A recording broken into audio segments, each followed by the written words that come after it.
گلگت میں قاضی نثار احمد صاحب پر حملہ میں ملوث افراد کو فوری گرفتار کیا جائے۔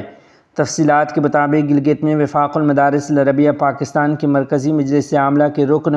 معروف عالم دین حضرت مولانا قاضی نثار احمد صاحب پر شدید قاتلانہ حملہ ہوا،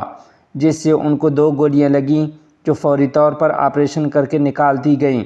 جبکہ ان کے ساتھ 4 محافظ بھی شدید زخمی ہوئے، جس میں سے 2 کی حالت انتہائی تشویشناک ہے اور نگہداشت میں ہیں اور ان کا علاج ابھی جاری ہے۔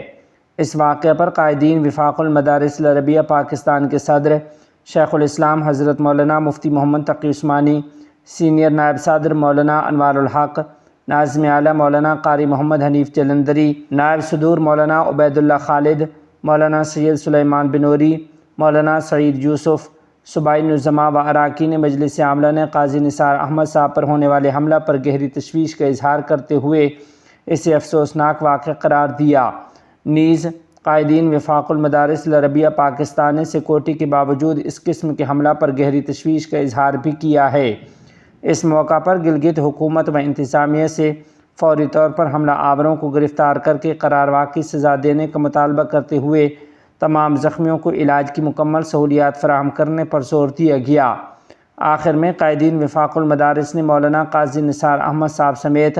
تمام زخمیوں کی جلد اور فوری صحت یابی کے لیے خصوصی دعاؤں کے اہتمام کی اپیل کی ہے۔